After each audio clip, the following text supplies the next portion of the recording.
Today we dive into the murky, testosterone-soaked waters of the Manosphere. Imagine, if you will, a digital space carved out of the internet's crust, half gladiator pit, half motivational seminar, and entirely drenched in cheap cologne and protein powder. An online labyrinth where logic, reason, and basic skills go to die. Imagine a never-ending LAN party hosted by people whose favorite book is their bank statement and whose deepest life philosophy is a mix of Nietzsche quotes and unhinged forum posts. That's the Manosphere, where men come together to discuss the 3 Gs: grievances, gym routines, and gaslighting. This is the Manosphere, Boys Just Wanna Have Fun edition. What is the Manosphere? That's a very good question if you're not chronically online. The Manosphere is less of a place and more of a vibe, like your weird uncle's basement but stretched across the internet. It's a spiraling ecosystem of forums, blogs, and YouTube channels where men gather to discuss their troubles and triumphs in a world they believe has been overrun by feminism, modernity, and apparently women not texting them back. But don't mistake this for a simple bro hangout. Imagine, if you will, a D&D party where the barbarian hates women, the bard won't stop flexing, and the rogue keeps posting about crypto. That's the Manosphere, a dysfunctional adventuring guild with no treasure and a lot of very bad ideas. The gameplay loop of the Manosphere is surprisingly simple. It goes something like this. Identify a problem. The Manosphere drives on grievances. Women don't appreciate you. The dating market is rigged. Your bench press max hasn't gone up in 6 months. These are not personal failings, they're systemic issues. Step 1 is to blame anything and everything except yourself, of course. Consume the content. Once you're sufficiently angry, it's time to binge hours of YouTube videos with clickbait titles like Why Women Love Jerks and How You Can Be One, or 10 Reasons Alpha Males Rule the World. Adopt the jargon. The Manosphere has its own lexicon because nothing says intellectual movement like inventing words to confuse outsiders. Terms like hypergamy, alpha widow, gym slut are drawn around with the seriousness of a Supreme Court ruling. And you should know that the Supreme Court has not been making good decisions lately. The goal is simple. If people don't understand what you're saying, they can't argue with you. Start the grind. After enough content consumption, you're expected to level up. This usually involves hitting the gym, learning how to invest, and buying overpriced courses on how to dominate the marketplace and dominate her at home. Whether or not this leads to an actual improvement is irrelevant. The point is to flex on other men. Repeat, repeat, repeat. The beauty of the Manosphere is that it's a closed loop. There's always another problem, another video, another grind set to adopt. You can never truly escape because the system drives on perpetual dissatisfaction. The Manosphere is home to a diverse cast of characters, each more absurd than the last. We have the pickup artists. Think of them as the original gangsters of the Manosphere. These are the men who turn getting rejected at bars into a pseudoscience. Pickup artists believe dating is a game and women are puzzles to be solved with negging, giving backhanded compliments, and peacocking, wearing absurd outfits as their primary tools. Not to be confused with peacocking, which refers to putting a bunch of peas on your cock. The reality, most pickup artists end up looking like a failed magician who got lost on the way to a children's birthday party. Their tactics are less about building genuine connections and more about tricking women into not walking away. Men going their own way. These are the hermits of the Manosphere, men who have sworn off women entirely. Think of them as a monk order, but instead of meditating, they spend their days ranting on forums about how they're done with dating. Their philosophy is quite simple. Women are the enemy and the only way to win is to not play. This might sound like empowerment until you realize that most men going their own way aren't actually going their own way. They're just staying at home yelling into the void and wondering why society hasn't collapsed without their participation. Incels, the saddest, darkest corner of the Manosphere. Incels, involuntary celibates, take all the bitterness of the Manosphere and turn it up to 11. They see the world through a lens of victimhood, convinced that they are doomed to loneliness due to genetic determinism, societal unfairness, or some cosmic curse. Their online spaces are a bleak echo chamber of nihilism and despair, filled with memes so dark they make a hot topic employee blush. What's their solution? None. Unlike other factions, incels don't want to improve, they want everyone else to feel as miserable as they do. Then we have red pillars. Inspired by the Matrix, these men claim to have woken up to the reality of modern society.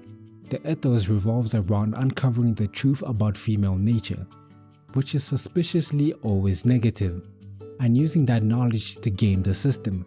But rather than being Neo, they're more like that one guy who gets kicked out of the office Christmas party for quoting Jordan Peterson over the punch bowl.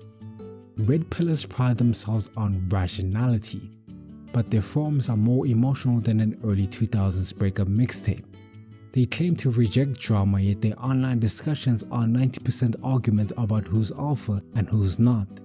Then we have the Lost Boys. These are the younger, impressionable members drawn in by the promise of guidance, camaraderie, and a roadmap to life. Unfortunately, their guides are more interested in selling ebooks than offering actual advice. Then we have the Alpha Male, the self-proclaimed king of the jungle. Alphas see themselves as the apex predators of society. Despite spending most of their time filming shirtless Instagram videos on their Honda Civics, their core philosophy is simple: dominate, don't negotiate. Unfortunately, most alphas fail to realize that actual confidence doesn't require yelling "Do you even lift, bro?" at strangers. Then we have the Beta, a favorite punching bag in the Manosphere. Betas are portrayed as weak, subservient, and overly emotional. Essentially anyone who has ever held hands in public or has admitted to being wrong.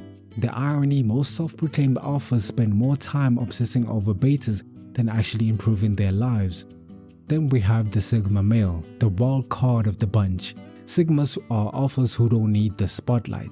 Think about John Wick, but if instead of killing assassins, he was complaining about dating apps on Discord. Sigma males love to say they're outside of the hierarchy, which is just a fancy way of admitting they don't get invited to parties. Last but not least, we have the Guru. Every online movement needs a grifter, and the Manosphere delivers in spades. These are the guys selling courses, books, and exclusive coaching programs on how to achieve success. Spoiler: their advice is usually work harder, which you could learn for free from any boomer on LinkedIn. Each archetype is a reflection of the Manosphere's underlying ethos: be better, but only by our definition of better. Like any great empire, the Manosphere has its peaks and valleys. Let's break it down. Self-improvement. At its core, the Manosphere encourages men to take responsibility for their lives. Hitting the gym? Great. Learning how to save money? Fantastic. Just maybe don't credit your gains to some guy yelling hypergamy is a myth on TikTok. For many men, the Manosphere provides a sense of belonging. It's like finding a raid group in WoW, but instead of hunting dragons, you're hunting for validation. Not all corners of the Manosphere are created equal.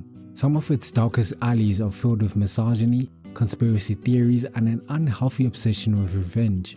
It's less about building yourself up and more about tearing others down. The Manosphere thrives on reinforcing its own beliefs. Nuance, debate, nope. It's all us versus them, with them being women, society, and anyone who disagrees. The cringe. The terminology of the Manosphere is quite interesting. Seriously, who comes up with this stuff? Chad, Stacy's, Cope? It's like a high school lunch table but somehow less mature. The flex culture. Nothing screams insecurity like posting photos of your watch collection and captioning them grind set over mindset. Why the Manosphere exists. The Manosphere didn't appear out of nowhere. It's a reaction, a coping mechanism for a generation of men who feel left behind. The Manosphere thrives because it taps into real feelings of frustration and inadequacy. Let's be clear, society does fail men in some ways. Toxic masculinity cuts both ways, pressuring men to suppress their emotions, chase unattainable ideals, and measure their worth in achievements alone. But rather than addressing these issues constructively, the Manosphere offers snake oil solutions wrapped in pseudoscience. It's not about building men up, it's about creating a perpetual victim complex that keeps followers angry, isolated, and most importantly, clicking. And herein lies the real genius of the Manosphere. It's less of a movement and more of a business model. Every grievance is an opportunity to sell something: courses, coaching, supplements, or even just ad revenue from rage-filled YouTube videos. The entire ecosystem runs on dissatisfaction, ensuring that its followers never actually level up. My final thoughts on the Manosphere is that the Manosphere is a hard mess, but it's a fascinating one. A bizarre mix of self-help, internet culture and unfiltered rage. It's equal parts comedy gold and existential horror. A place where you can't tell if people are trolling or genuinely believe that women are as bad as they claim to be. On one hand, it offers a sense of purpose and some form of camaraderie for men who feel adrift. On the other hand, it's a breeding ground for bad advice, toxic attitudes, and truly horrifying podcast discussions. If there's one lesson to take away from the Manosphere, it's this: life is hard and everyone struggles. The real alpha move isn't pretending to have all the answers, it's being willing to learn, grow, and admit when you're wrong. To live is to learn. Out of 5 stars, I give the Manosphere 2.5 stars. 1 star for encouraging self-improvement, 1 for the memes, and half a star because some of the terminology is unintentionally hilarious. The rest is deducted for the cringe, grift culture, the toxicity, and the fact that no one should ever unironically call themselves a Sigma male. The Manosphere is equal parts fascinating and frustrating, a mirror reflecting the highs and lows of modern masculinity.